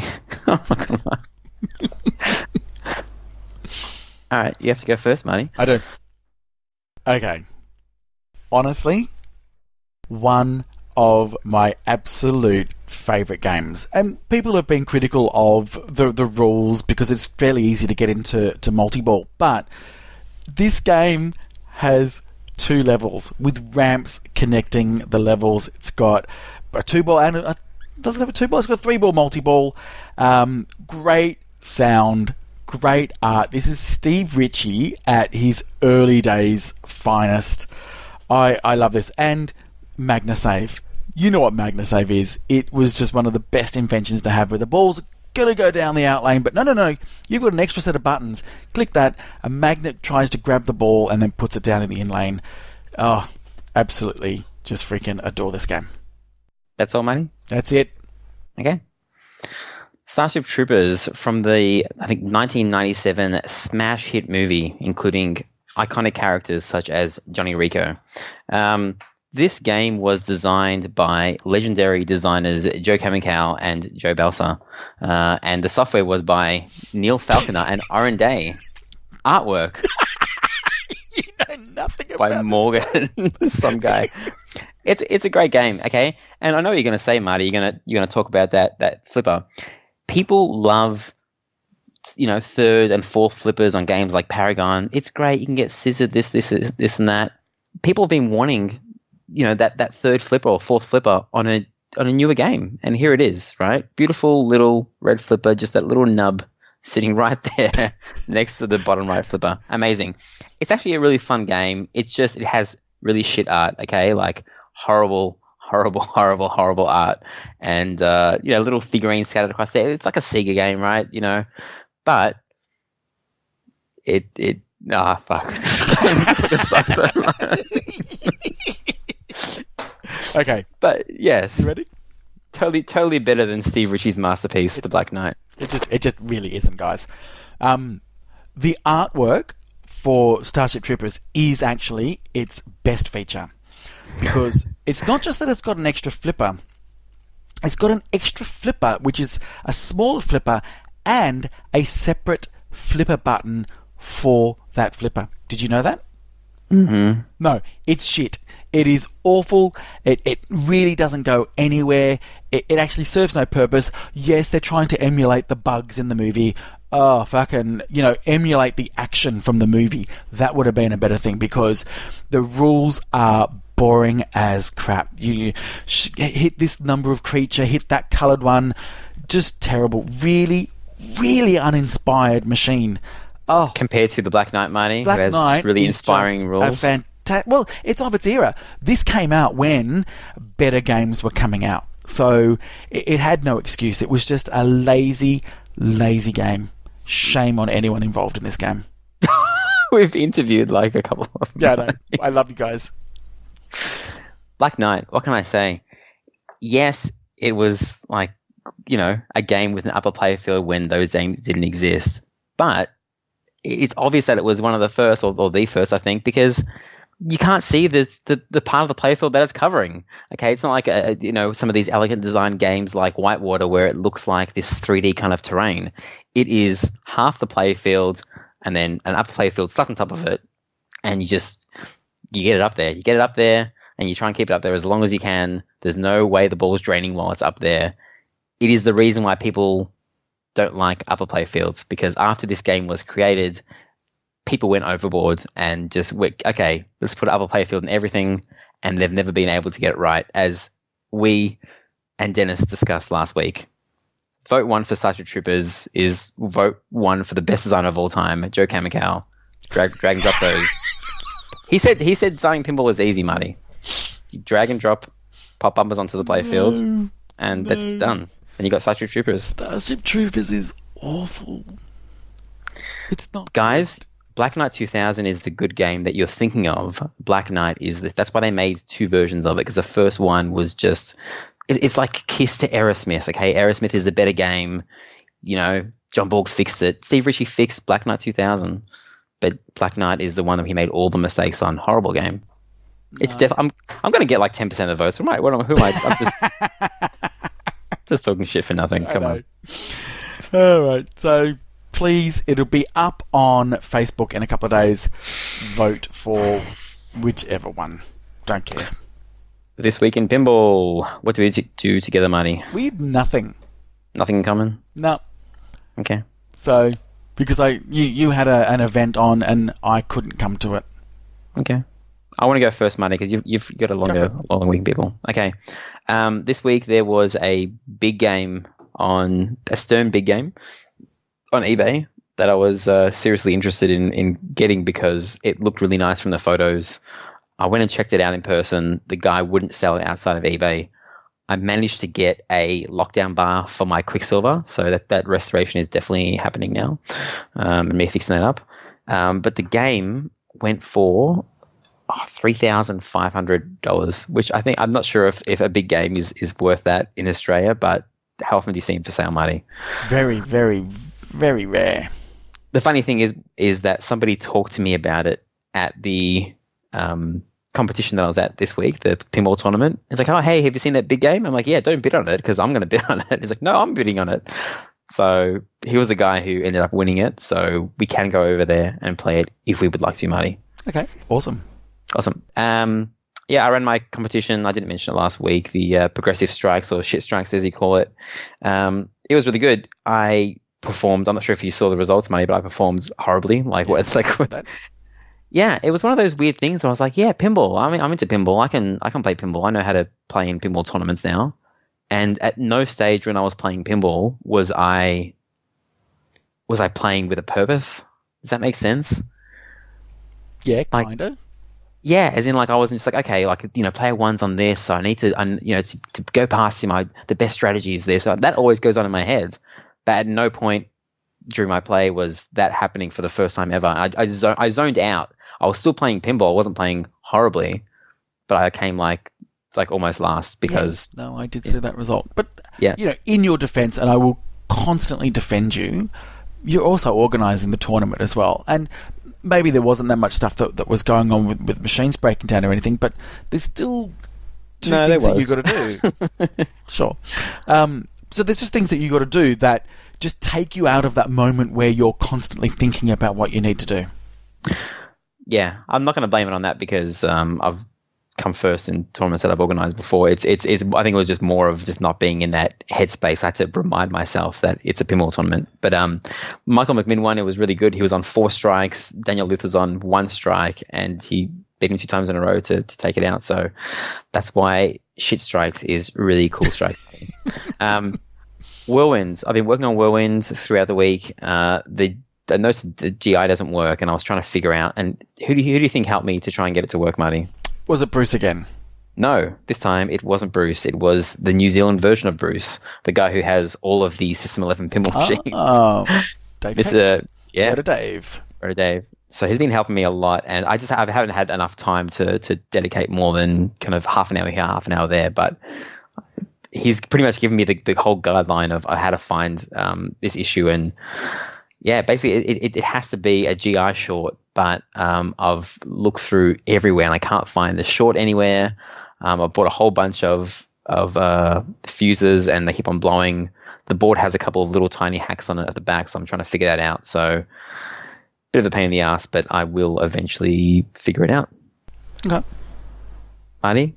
Yes? You didn't mention Pinfest at all last week. We didn't really mention it at all. So here's how my week was. Like, you know, I did my regular stream on Wednesday night, and so my news for the week really is that I was playing Wizard of Oz, and the magnets stopped. So all the magnets on that machine, of which there are 3 that I know of, just stopped working. So I then rang up Mr. Pinball, and I'm like, what do you? And he's like, oh, well, you've got to do this and this and this. I just went, oh, fucking hell. As soon as I realised I had to lift up the playfield, I'm like, oh, God, surely someone can come over and do this for me. So I look forward to you coming over soon, Ryan. Anyway, we didn't mention Pinfest, probably because it wasn't necessarily on our radar, and I wasn't going to go. And so Pinfest I've been to, I think probably about 3 years ago. This is the kind of mini expo that's in Newcastle, in New South Wales, so 2 hours north of Sydney. But I had to go back up to Gosford, which is only an hour away from Newcastle, because that's where my brother lived. And so I thought, you know what? I might as well drive up and go to Pinfest. So I did. I got there on Saturday night, and I'm really glad I did. For a number of reasons, Ryan. Yes? Number one, the very first thing I did, I played Deadpool. Nice. Finally, one of us has played Deadpool. One of us has played Deadpool. How many games did you get on it? Probably about 4. Okay, so this is a 4-game review. Yep. Could you hear the pinball machine, Marty? Set the scene. Could you hear anything? Not really. The Pinfest was really loud. Like, because you had, there were some industry machines, but it was collector's machines, and there was some machines that were being sold as well. It was almost like the battle of the volume, who could put their machine up the loudest. So it was quite loud. You could hear it a bit, but really for me it was about how this thing shoots. I wasn't really too worried about rules because I just know that revisions are going to come. But there was certainly enough for me to get the little Deadpool multi-ball and to start some battles, and I got, the special quest ones as well. It shoots really well. I really like how it shoots. It's it was set up by AMD, and I think they've had it for a while. So we've talked about it before, that some people kind of talk about that katana shot rattling around and not being able to make it, and then some people don't talk about it at all. They're like, "You're crazy. It works absolutely fine." So I'm guessing this is a version that it worked absolutely fine. No, you are absolutely incorrect. It probably worked about 50% of the time. And we're talking like a really clean, absolute solid shot would just hit the kind of either the right side of the ramp and just not go up. So I just think that's probably just a bit of an adjustment that's needed. But it was very cool when it did get there. It's a great game. I kept thinking to myself that it was all going to be about the left side of the machine, but it's kind of not. There's a lot to shoot for. Presented really well. Yeah, I don't know. If I liked Deadpool, if I liked that kind of Marvel Universe or that kind of cartoon stuff, I'd be really keen on a game like this. As it is, I'm not that fussed. Yeah, it kind of got me thinking about it. I mean, the fact that the alley kind of isn't sold out yet, and I don't know. What's the motivation to make a game based on something new-ish like Deadpool versus, like, Munsters is going to sell probably better than Deadpool, and it's on paper. You would not say that it's more recognizable in the general public than Deadpool at the moment, but it's just I watched it as a kid, so I'm going to buy it. Do you know what I think it is? This is just a theory, but if you think about, we'll talk about Iron Maiden, because Iron Maiden sold out in seconds. Obviously, you've got the band and the fans and all that kind of stuff, but I think the differences between the LE and the Pro were, enough, significant. Yeah. When I was talking to people at Pinfest about the Pro and the LE, and people were just saying, you know what, I'd be happy with the Pro. I think that the Pro Deadpool is all you need. But what's the difference on the LE on Iron Maiden? The lift ramp and the sarcophagus lock, really? Yeah, and sure, that's and not the upgrade, crazy amounts. I guess the audio and all that kind of stuff which you now get on LEs. Yeah. Got that little light, that circular light on the top right. I don't know. And look, I guess with Deadpool you get the disco ball and you get the ramp that goes up and down. Yeah, I don't know. It's an interesting one, but people were just looking at it saying, happy to get the Pro. I think maybe because people aren't in love with it and they don't have that connection with it, like Munsters. I'll get the Munsters LE because they think it's going to sell out, right?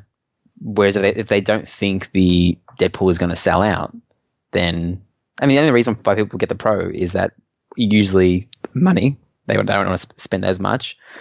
And two, if they're kind of they don't like the machine as much as like a collector would like the machine. Yeah. The collector's like, anyway. Well, anyways. Anyway, it's a great machine. There you go. So what else happened there? So there was a couple of homebrew machines, I guess you would call them. So a good friend of mine, Grunter, he brought up his Battle Pinny, he calls it, which is like a head-to-head kind of like joust. Mm-hmm. And I've been following the development of this machine for so long. It was at Flip Out last year, but wasn't flipping. It was just there for you to have a look at. So as I was driving up, another good friend of the show, Lucas, said, do you want to play Battle Pinny? And I went, yep, I'm on my way. I think 3 minutes before I got there, it blew a fuse of some kind of a micro switch or something, and was out. So I never got to play it, but it looked great, and it also got custom pinball machine of the show award. It was. It's not a retheme of anything. It's a full. Yeah, and he's not using P-Rock either, is he? Is he? No, I don't think he is. I think he's using started from scratch. Yeah, I know. So we'll link the thread on Aussie Arcade for Battle Penny, but it's a labour of love and it looks great. So hopefully at Flip Out I'll be able to get to play it. And up until that point, so the first day it did play really well, and everyone got to have a good go of it.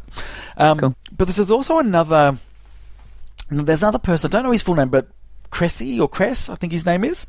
And he's the one that's done other homebrew games before. So he's done Hitchhiker's Guide to the Galaxy, and he did a Tumbleweed machine. Okay. So he's now done a game on the movie Airplane. Okay. Do you know what that movie Airplane? Yeah, this is the Shirley one. Shirley. Yes, Don't call me that's Shirley. the one. So very funny. There's something about it. It's very kind of cool. So I watched a 2-minute video of Gary Stern playing it, and it did look pretty cool. yeah, it is. It looks better than something else that was there. Yeah, we're not going to talk about that. Or maybe we will. But I also got to play. So there was about 75 machines there. There was the 3 spooky machines were there. It's a lot of old machines, right? Like a lot of them are EMs. EMs. So I hadn't played it for a while. I got to play Grand Prix. Yep. My favourite EM, and it just reminded me why I love that game. It is because you shut the spinner, it went ding ding ding ding ding ding Yep, ding ding ding. it does. And then you shut it again, it went ding ding ding ding ding ding ding. Yeah, but then you got to collect your bonus and all that kind of stuff. So it's not just spinner all day. It's spinner, max it, then cash it, then spinner. But anyway, I was just good. I hadn't played that for such a long time, and it just reminded me of why I like it. And yes, I did get to play Thunderbirds again. And how did it go, Marty? All I will tell you is that I tried to spell International Rescue. How far in did you get? I actually got International Res. Is that the wizard mode? Is that what you meant to do? No, to I think it's one of like the maybe 8 objectives to get to. Okay. So, anyway, what's with the center ramp, Marty? Because when I was watching the Dead Flip stream, and like he was playing it, Dead Flip and Raymond Davison, they were saying that like the center ramp is so weird because it looks like it just goes up and up and up, and then it drops the ball up into the top of the pinball machine, the pop bumpers. But sometimes the ball gets right to the end and then rolls down the ramp, which people thought kind of didn't make sense. It looked like it kind of like it was like a mountain, like it hits an apex and then it rolls down. But obviously it's not. It's like an optical illusion or something because everyone thought that there was like magnets flipping the ball back up or something. Did you experience any of that? Or I did not experience anything remotely that interesting. Okay. Anyway. Okay. So, but I also got to meet Gary Stern. So there you go. Gazza. Got a selfie. Good old Gazza. It was good to meet him. And Was he lit, Matty? yeah, for sure. Yeah. Yep. Did you try and get him to gin instead of vodka? No. He was very busy. A lot of people wanted to speak to him, so I just let him do his thing. Okay. And that was Pinfest. It was great. And the machines, was a really good variety of machines, and they were in great condition. I'll tell you what, there was only, because I've said to you before, besides EMs, of which I think there was only maybe 2 EMs that I'd never played before, but pretty much anything that's solid state onwards, I have pretty much played every game in history. Yeah, sure. Well, from solid states onwards. No, you'd be surprised. But there was one game there that I'd never played before. I'd never seen before, and I never played before. Okay. And that was BMX. Oh, yeah. It's a pretty rare one. I know. And it's got 2 upper playfield. You know how much you love those. I keep on getting confused between BMX and Vector. Vector's also a BMXing theme, right? Or not? Oh, I think it's more like futuristic. This one's Okay. like just proper old school BMX. And the first time I went to play it, a ball got stuck and they had to turn the machine off. And then, because Pinfest was so busy, there was just queues of people waiting to get on, and I kept trying to come back at a time when there wasn't a queue of people on it, and that never happened. So I never got to play it. So people always say this about Pinfest. Is there a queue for every single game? Pretty much. You'd have 1 or 2 deep on just about every machine. So there's a couple of 75 hundred. Yeah, so there's like what? There's like 200 people or so in there. Yeah, they would have been easy. Okay. How do they?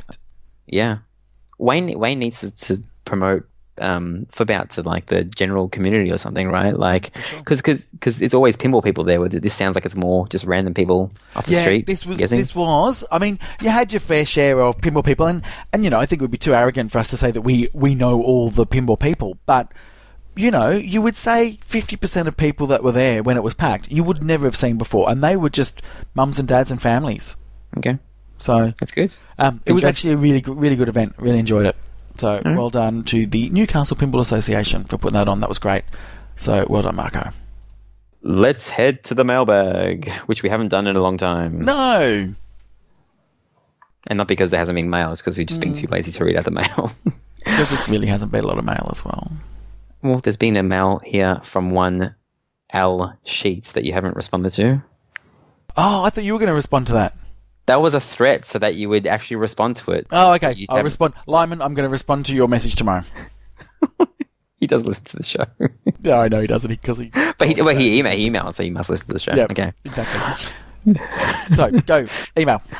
We got one from Crystal Gardner, who says, Ryan and Marty, listening to the interview with Dennis right now, I'm so happy to hear Champion Pub is number 3 on his list. That makes me so happy, especially the boxing characters.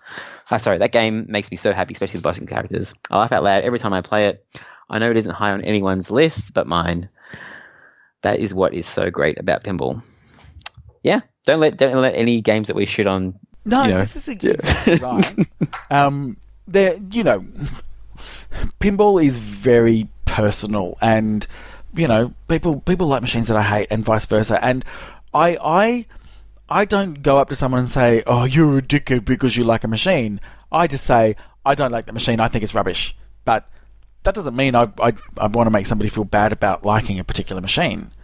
Unless it's Ghostbusters, right? We need to make all those people feel bad. There's a lot of people that really love Ghostbusters. And I know, it's a joke. Are unaware of how painful it is in a competition because they don't play it in competition. So, yeah, I can still see that there's some merit to that. Marty, are you still looking for your 4th pinball machine? Yes. Would you want a Transformers Pro for $5,650? That doesn't seem too expensive. Transformers. If you'd said Avengers, I would have gone for it. Same shit, right? No. I don't like the rule set on Transformers. But you like the rule set on Avatar? Shut up. I'm just trying to learn about you, man. Understood. Okay. All right. So we did get another email. So this was in relation to you sort of said, is there a machine that's got more than 4 flippers? That's come out recently. I know. And so Tony said that doesn't have to go far back. Jersey Jack Pirates of the Caribbean has more than 4 flippers. Keep up the good work, love your podcast as always. Doesn't Wizard of Oz have more than 4 flippers? 1, 2... No, just 4. Really? Name them. The 2 bottom flippers. Yep. The upper flipper on the spinny castle. Yep. And the 1 flipper to bash down the door in the castle. And the other flipper as well. And the other one that hits the witch. Wow, okay. So we just forgot about the JJP games that exist. Yeah, we did. So the ones we own. So there you go. All right. Are we done? We're done for another week. Fantastic. Thanks everybody for listening. As usual, please go to our Facebook page, email us, go to our Patreon page. Hey, we can say that now. Patreon. Yeah, Jeff Taylor's hand got shit on us. He can't say that shit. You can stick your Google Play up your ass. Your Spotify. It's too. All right, see you everyone. See ya.